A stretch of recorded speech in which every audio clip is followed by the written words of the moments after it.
Alright,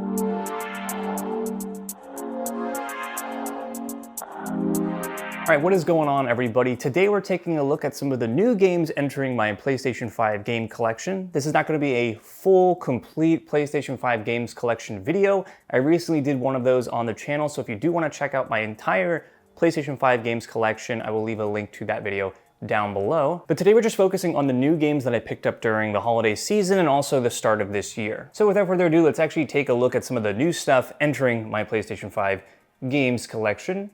And we're starting off strong here with Slitterhead. This is the day one edition. And this one actually is pretty recent for me. I just purchased it a little while ago. It finally got here through shipping. But yeah, the Slitterhead day one edition, this has got the game. It's got the little outer box thing here, which I don't know if I'll keep. They've got the color art book, soundtrack, just lots of cool stuff. And this one, I had been wanting to check out for a while. I was debating if I was going to buy this game digitally or physically, and then I saw that the day one edition went on sale. I think it was like $10 off on Best Buy, so I went ahead and snatched that up.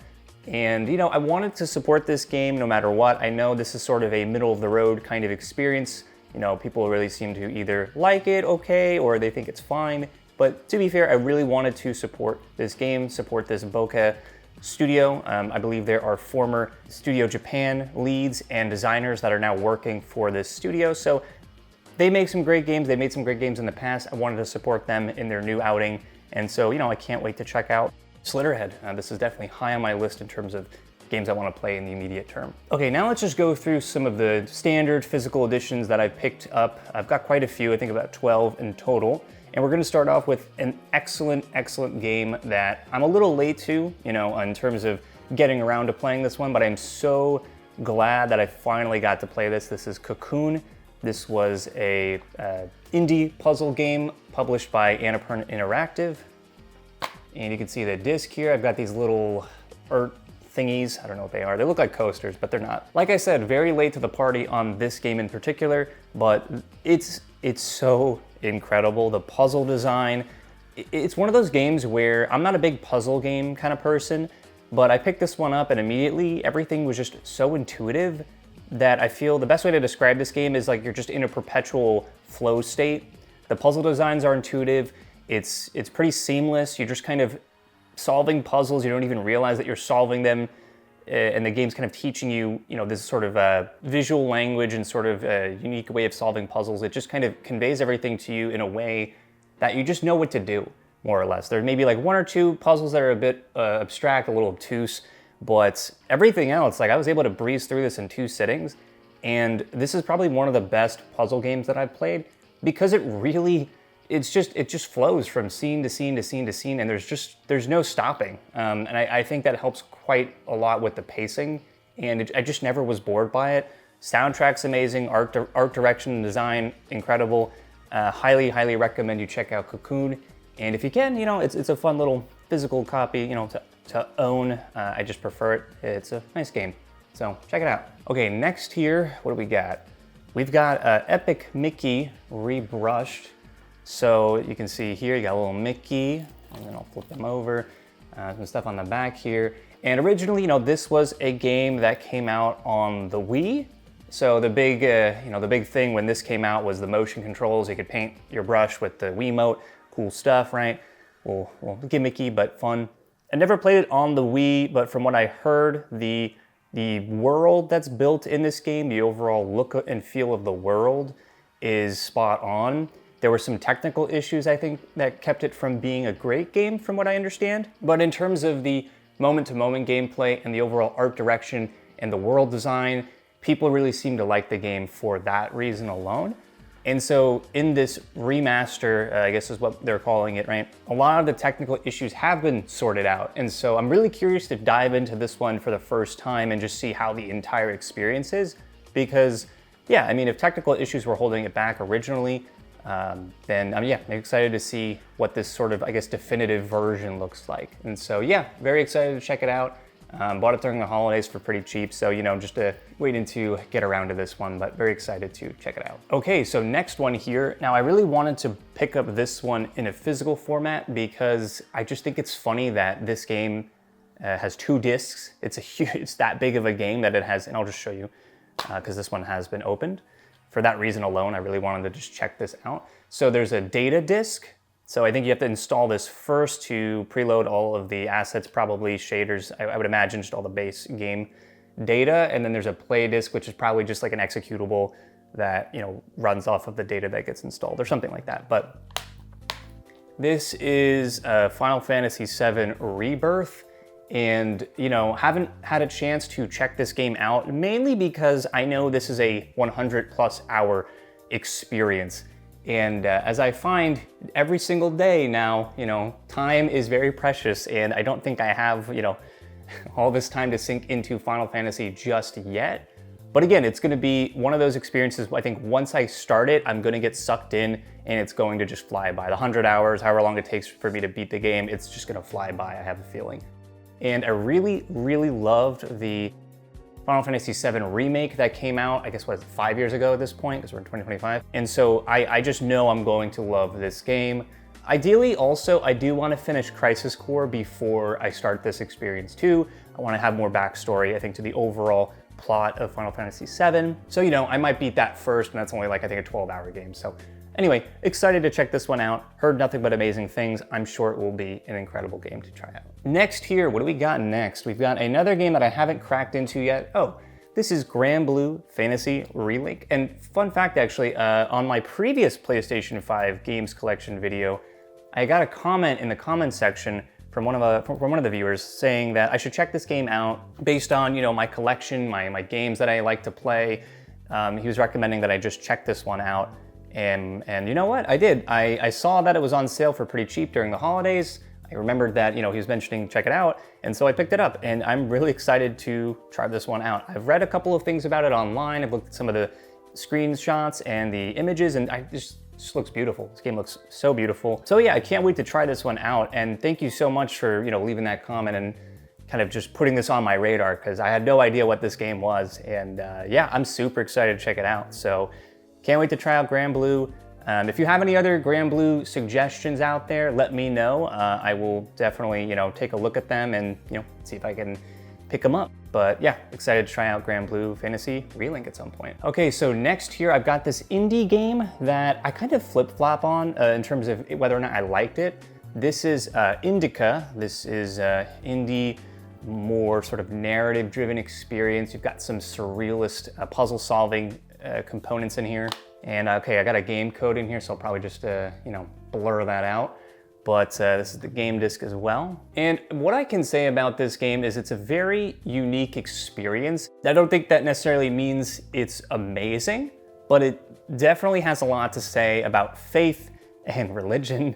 It is very much involved in that realm. And I do like a lot of the questions that this game brings into, the foreground.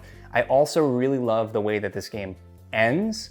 And so for those reasons alone, I think it's worth a look. Just know it's gonna dive into some things, it's gonna dive into some topics you may or may not be a fan of, but I do think it does do it in a way that is more probing than it is critical or anything like that. So I say check it out. It is very different. I don't think you'll play anything quite like this game, and it was made by a small team, so I just love to see these smaller teams making these risks and actually creating these products that you normally wouldn't see from like a big AAA studio. So maybe check it out if you do some more research and it sounds like it'd be up your alley. Okay, next is a big one. I actually just started playing this game a couple of days ago.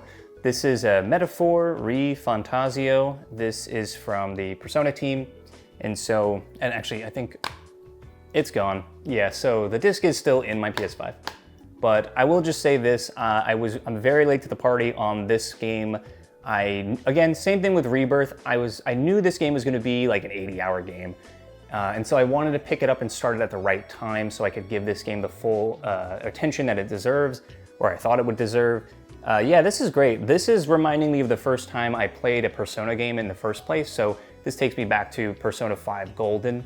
I really cannot tell you how much, like, this game has been so great to start. I'm only about 10 hours in, so pretty early, but I mean, the world building's exceptional, the character design, the artwork, the UI, it's such a beautiful little game. And again, it's scratching that itch for me of playing Persona 5 Golden for the first time. It really does feel like I'm doing that again, which I didn't think was possible, but they're doing it. I really like the archetype systems. I like that they changed the way that you engage in combat in this game. The music is fantastic as usual. So, I mean, yeah, this is not a surprise, I'm sure, to anybody, but yeah, this is a great game. Check it out. I'm really glad that I am getting around to it finally. All right, next here, let's pull from the stack. We've got Metal Gear Solid Uno, Volume 1, Master Collection. This has Metal Gear Solid 2 and 3, Snake Eater. And this one I actually wasn't going to pick up for the longest time. I was gonna just purchase the Blue Point remaster on the PlayStation 3 and just, play that version. I heard that was the definitive version. But after several bug fixes and patches, a lot of people online have said that it's worth checking out now. I picked this up for $20. Thought it was a good little thing to just pick up and try. I have not played most of these games, believe it or not. One of my buddies in college, his favorite game was 2. He's a big fan of 2. He actually would speedrun it in our main lobby. I'd watch him speedrun it. He knows that game in and out. It's crazy. So I do want to play 2 just because he loved that game so much that I want to see what it's all about, and kind of at least have that understanding of why he loved it so much. But yeah, can't wait to check them out. I've heard obviously nothing but great things about these 3 games. I'm sure this will be a fun time when I eventually get around to it. Okay, next here I actually did a video on this one somewhat recently. If you want to check this video out, I'll leave a link to that as well. I'll put a little card up there too. This is Pepper Grinder. This is a indie platformer published by Devolver Digital. And you can see the back here, a little game disc. And like I said, I did a video on this recently, just kind of detailing the Platinum Trophy experience. And this was another game created, I think developed by one person. One guy made this game, I think, and maybe one other person helped with the art assets. This is awesome. I love the overall mechanics here. It's a simple platformer, but it does the platforming and traversal in such a unique way. You basically use this drill to drill through dirt and it propels you forward, and it's really fun. I think if you watch some gameplay footage, you'll know immediately if this is going to be for you. But it's got some cool art style in here. I love the traversal and the platforming. And it's a nice, short, maybe 4 to 5 hour game. If you go for the 100% completion, you'll get maybe another hour or 2 out of that. Yeah, absolutely worth a look. And I think it's definitely worth supporting a single development product. He did a great job. I'm excited to see what this developer does next. Okay, so next here, what do we got? We got, Rise of Ronin. So this was also one of the games that I picked up during the holidays. This was one that originally I wasn't gonna pick up because I heard that this was an okay, sort of average experience, but once it went on sale, I just said, hey, screw it, I'm gonna bite the bullet and try it out. So haven't cracked into this one yet. It's an open world game, so this will probably take some time as well. I'm thinking at least 40 hours maybe, because I wanna see everything to completion. But yeah, I've heard actually it's not as bad as, I think over time I've seen a general change in attitude towards this game. And so yeah, I'm looking forward to it. I think it could be a fun time. If you've played this game though, I'm curious, what are your thoughts on it? Again, because I've heard a lot of meddling reviews. Some people really like it, some people think it's fine. So I'm just kind of curious. I think Tsushima, it's funny, I never finished Ghost of Tsushima. I could never finish that game. I started it 4 or 5 times. I've never finished that game. And so I don't have a reference point to compare. When I eventually play this Rise of the Ronin game, I have no reference point to compare it to Tsushima. So that might be good. That might be better for me, honestly. But yeah, I'm excited to check it out and see what it's all about. But let me know down below what you think about this game. Okay, next here we have the Silent Hill 2 remake. The biggest surprise for me, at least, from last year. You can see the back here. And you got a little Silent Hill 2. I will say, I think the European disc is better. I think the European print for the disc it fits with the game and the story, so I kind of like it more than the US print here. But overall, I'm glad I picked this one up physically. I don't think anybody expected this game to be good. I thought it would be like a 6, average, sort of above average experience. Bloober Team, they got it done. They They did a great job with this one. I'm just so shocked that this game was as good as it ended up being. And so, you know, I am excited to see if Bloober ends up doing Silent Hill 3 or any of the other Silent Hill games. I'm just curious at this point, what are they gonna be able to cook up now? Because this game was a runaway success and sold a lot of units, and it won a lot of, or was nominated for a lot of game awards, I guess. So yeah, big surprise, really liked it. This is my first real time playing this game, sitting down and playing it for the first time, and I do think that this, for me at least, was the best way to experience this one. I will say, in terms of the gameplay design, I don't think it's aged the best. In my opinion, this game is a little bit too long. It's a little bit more drawn out than I would have thought. For me, I think by maybe hour 9 or 10, I was like, okay, can we like wrap this up or like get somewhere? And then eventually, once the game gets to the final act, things really hit hard, and I think you know, it was worth that wait. But it does get a little repetitive for sure, and that is my one big criticism for this one. Other than that, I mean, great job, Bloober. Okay, final game. This is Game of the Year from last year. No, it's not. This is Unknown 9 Awakening. This is the you know, this is the I don't want to say controversial, but this was the game that I think Bandai Namco thought was going to be this runaway success, and it was not. This is sort of like a Concord type game where I think Sweet Baby Inc. had some involvement, and people were criticizing the game for bland characters, bland gameplay, you know, bad story. And originally I wasn't gonna pick this up, but this was, I think, like $15, $20, and I do want to check it out. I do want to have an opinion on this game. I don't want to just, you know, read what's online.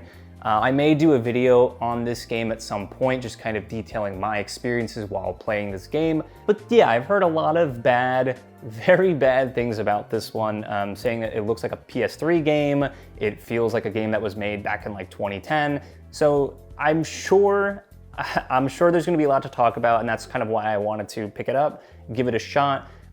Between Unknown 9, Awakening, and Dustborn, I think these two games were like synonymous for just like bad, sort of just really bad experiences that did not perform very well, and also had a lot of just mediocre mechanics and sort of implementations in the game itself. But again, I do want to check it out. I want to have my own opinion on it. I'm sure it's not going to be great, but you know, it could be one of those it's so bad it's good. And for that reason, you know, I thought it'd be fun to maybe make a video and at least, you know, give some input on what exactly this game is all about. So that's Unknown 9.